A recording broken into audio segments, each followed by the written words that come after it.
Students 11th students, आपके लिए एक और वीडियो मैं यहाँ पे बना रही हूँ। उम्मीद करती हूँ कि आप लोग बहुत अच्छे से पढ़ेंगी और इसको समझने की कोशिश करेंगी। मैंने आपको पिछले वीडियो में यानी दूसरे वीडियो में एक क्लिप दिया, ये बताया था कि आप डेवलपमेंटल प्रोसेस के 6, जबकि आपकी किताब में 8 दिए हुए हैं, लेकिन इसमें कुछ समझ में नहीं आ रहा है। वैध संबंधी क्या है, मेरी समझ में नहीं आ रहा है, ये क्या चीज़ होती है, मैंने कहीं नहीं पढ़ा है।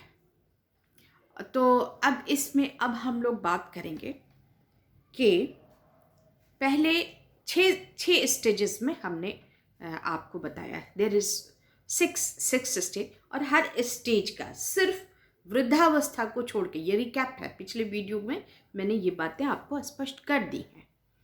तो पहला है आपका प्रीनेटाल स्टेज, दूसरा है यानी बर्थ, जन्म से पहले की बात, दूसरा है शैशवावस्था जिसको हिंदी में कह रहे हैं, और गर्भकालीन अवस्था उसको कहा गया है। हिंदी में बहुत प्योर हिंदी है तो बहुत ज़्यादा मुश्किल है, लेकिन हम इसको इंग्लिश में अगर थोड़ा सा कन्वर्ट कर लें तो थोड़ा आसान भी हो जाएगा, और दोनों लैंग्वेज का इस्तेमाल करना। तो शैशवावस्था यानी इन्फेंसी स्टेज, बाल्यावस्था यानी चाइल्डहुड, थर्ड स्टेज, और किशोरावस्था एडोलेसेंस स्टेज, एंड प्रौढ़ावस्था जिसमें आपको कहा जाता है, ये जो इसमें आपकी बुक में वय संधि अवस्था है, ये मेरी समझ में नहीं आ रहा है। व्हाट इज़ दिस, मुझे नहीं मालूम। तो उसके बाद आपकी प्रौढ़ावस्था आ जाती है, प्रौढ़ावस्था यानी एडल्ट, और कोलमैन ने, और उसके बाद 60 साल की उम्र तक ये अवस्थाएं आती। अबव 60 ईयर्स आप जब जाएंगे तो वहाँ पे वृद्धावस्था 60 साल की उम्र से मानी गई है। कोलमैन ने अपनी पुस्तक में इसको स्पष्ट किया है, कोलमैन ने, और लगभग सभी बाल मनोवैज्ञानिक इस बात से सहमत है। या डेवलपमेंटल, अब बाल मनोवैज्ञानिक नहीं माने जाते हैं, अब कहे जाते हैं डेवलपमेंटल प्रोसेस, डेवलपमेंटल साइकोलॉजी कहा जाता है, और डेवलपमेंटल साइकोलॉजी यानी विकासात्मक मनोविज्ञान, तो उसमें वृद्धावस्था 60 से ऊपर मानी जाती है, और इस 60 को के ऊपर टिल डेथ जो है वो वृद्धावस्था की श्रेणी में आता है। ये मैंने पहले के वीडियो में भी आपसे शेयर किया था, और मैंने ये भी कहा था कि गर्भकालीन अवस्था और शैशवावस्था के बीच की एक घटना है जिसको जन्म कहते हैं, जिसमें बेबी बॉर्न होता है। अच्छा, प्रत्येक अवस्था को, वृद्धावस्था को छोड़ करके सभी की 3 कैटेगरी बनाई गई है, 3 स्टेजेस बनाए गए, जिसको हम डिस्कस करेंगे, बाद में डिस्कस करेंगे। अभी आपको इस अवस्था में जो विकास की दशा है, जो वो किस तरह से, दिशा और दशा जो होती है वो किस तरह की होती है, तो इसमें 10-11 पॉइंट हैं जिनको हम बोल देते हैं, और धीरे धीरे उनको हम इलेबोरेट भी करेंगे। आज हम आप लोगों से सिर्फ 4 अवस्थाओं की बात करेंगे। देखिए, पहली अवस्था जो है विकासात्मक developmental process belongs to a certain order, एक क्रम में, क्रम के अंतर्गत होता है। ये नहीं है कि ये चीज़ पहले डेवलप कर गई, वो चीज़ बाद में, नहीं, ये सिस्टमेटिक होता है, बिल्कुल सिस्टमेटिक, क्रम के अंतर्गत 1 2 3 इस तरह से आता है, रैंक में आता है आपका इत्मीनान से। जैसे पहला स्टेज डेवलप हो गया, फैंसी डेवलप करके इन्फेंसी का हो गया, फिर उसके बाद चाइल्डहुड के 3 स्टेजेस, हर इसके 3 स्टेज हैं, तीनों स्टेज जब क्रॉस हो गए तब एडोलेसेंस शुरू होता है। हाँ, ये ज़रूर है कि किसी में जो हम आगे एक पॉइंट आपको बताएंगे, तो किसी में बहुत तेज़ गति से विकास होता है, किसी बच्चे का विकास थोड़ा सा कम होता है, और किसी का बहुत ही मंद होता है। ये पॉसिबल है, मगर कोई विकास की स्थिति कोई पहले आ जाए और कोई बाद में आ जाए, ये संभव नहीं है। ठीक है, इसको आप अपने बुक में देखें और इस पर नोट्स बनाएं, 4-4, 5-5 लाइन के, कोई बहुत छोटे छोटे आंसर्स आपको लिखने। हाँ, और दूसरा पॉइंट है इसका, विकास प्रतिमानों में स्थिरता का गुण होता है, यानी ये स्टेबल होता है, स्टेबिलिटी होती है, इसमें स्टेबिलिटी होती है।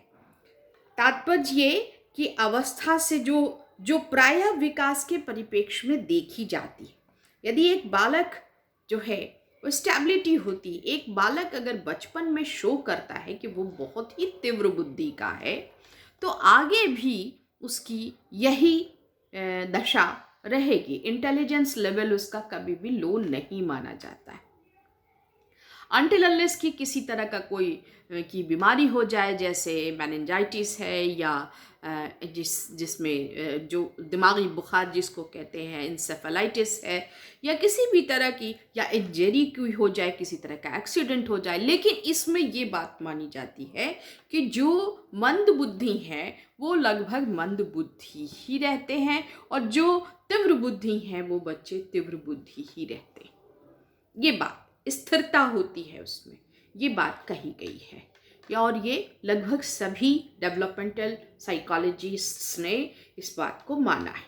नेक्स्ट है, मंद बुद्धियों वालों के साथ, बुद्धि वाले बच्चों के साथ एक बात मानी जाती है, जिनका आईक्यू थोड़ा कम है, एवरेज से थोड़ा कम है, वो प्रैक्टिस से, ये बात एक अपवाद है, तो प्रैक्टिस से कभी बहुत ज़्यादा उनको अगर इन्वायरमेंटल चेंजेस मिल गए, या पेरेंट्स की बहुत प्रैक्टिस करने पर बहुत ढंग से उनकी पेरेंटिंग अगर बहुत अच्छी हो गई, तो उनकी बुद्धि में विशेष प्रकार का बदलाव आ जाता है, लेकिन पैटर्न नहीं बदलता है।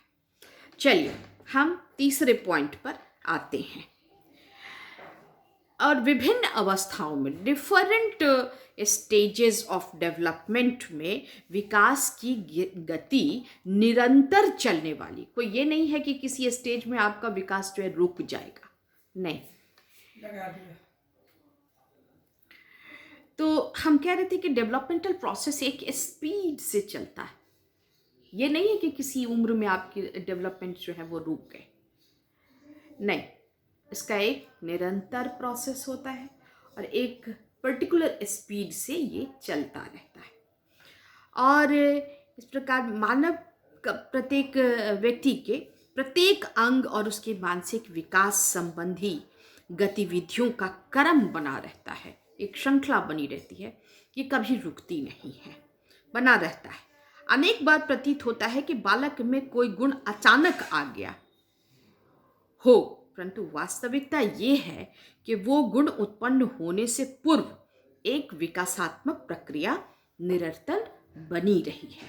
ऐसा नहीं अब ये करने लगा, अब वो करने लगा, नहीं, ऐसा नहीं है। बच्चा जो है वो धीरे धीरे करता रहता है, अंदर वो प्रक्रिया चलती रहती है एक बच्चे के लाइफ में और उसके शरीर में, उसके मस्तिष्क में ये चलता रहता है। तो निरंतर चलता रहता है, अचानक से कुछ भी दिखता है होता नहीं है। अब यहाँ पे हम लोग आए कि विकास के प्रतिमानों की भविष्यवाणी संभव है, प्रेडिक्ट हम कर सकते हैं, प्रेडिक्ट करते हैं। जैसे मैंने आपसे कहा कि बुद्धि के बारे में, तो होनहार बिरवा के चिकने चिकने पात, पलने में ही दिखता है कि कौन बच्चा कैसा होगा। ये सारी बातें, बुद्धि, गुस्वर, ये सारी बहुत शांत, ये सारी चीज़ें दिखती हैं। तो ये जो प्रतिमान है, ये जो पैटर्न है, मैंने अब हम चौथे पॉइंट पर आ जा रहे हैं कि विकास के प्रतिमानों की भविष्यवाणी की जा सकती है। तो इसमें बहुत टफ हिंदी लिखी हुई है जिससे बहुत दिक्कत होती है हमको। तो एक तरह से पहले जो है वो धड़, आज बच्चे का सर बड़ा होता है, तो जिसको कहते हैं शिर पदाभिमुख, यानी चेहरा बड़ा होता है और सर बड़ा होता है। उसके बाद से दिशा की ओर, और उसके बाद सन्निकट दूरस्थ, यानी ऊपर से लेके नीचे तक का डेवलपमेंट होता है। फिर धड़ का विकास होता है, फिर पैरों में लंबाई आती है। तो ये एक दिशा पकड़ के चलता है और इसकी भविष्यवाणी की जाती है। हाथ पैर बहुत लंबे हैं तो बच्चा लंबा होगा, वो छोटी छोटी उंगलियां वगैरह हैं तो जिसका जो फिल्ली फिल्ली जो कहलाता है, हमारे पैर के बीच में जहाँ पे गोश्त थोड़ा ऐसे उठा रहता है मांस, तो उस मांस के अगर बहुत ज़्यादा मोटा है तो कहते हैं कि ये बच्चा नाटा होगा। These are the predictions. क्या होगा ये तो समय विशेष ही बताता है, लेकिन इसका एक प्रेडिक्ट किया जा सकता है कि what will happen in future. तो थोड़ा बहुत निरंतर अंतर आ सकता है प्रेडिक्शन से, लेकिन हम इस पर बात करेंगे कि पूरी तरह से इसको प्रेडिक्टेड नहीं किया जा सकता है, लेकिन प्रेडिक्शन हो सकता है। ठीक है, अब हम लोग आए कि विकास प्रतिमानों में वैयक्तिक भिन्नता का गुण होता है। देखिए, सभी बच्चों के अंदर जो डेवलपमेंटल प्रोसेस होते हैं, किसी का स्लो, किसी का बहुत फास्ट, किसी का एवरेज, किसी का स्लो। तो उस हिसाब पर आप देखिएगा कि कोई बच्चा, जैसे आप क्लास में भी जाइएगा तो लगेगा कि अरे ये इस क्लास में बैठा है, इतना लंबा है। तो क्या होता है कि ये इंडिविजुअल वैयक्तिक भिन्नता के क्षेत्र में आता है, और ये बहुत ही इम्पॉर्टेंट चीज़ है इंडिविजुअल डिफरेंस का होना, क्योंकि प्रत्येक व्यक्ति की अपनी एक अलग पहचान होती है। तो आज हमने आप लोगों से ये शेयर किया, इतने पॉइंट्स आपसे शेयर किए मैंने, और कल फिर ये 6 पॉइंट्स आज आपसे हमने शेयर किया है, और नेक्स्ट वीडियो में फिर आपसे हम 5 पॉइंट्स और या 6 पॉइंट्स और शेयर करेंगे। तो ये वीडियो भी 12 मिनट का होने जा रहा है। And now bye students, in this video we will meet again.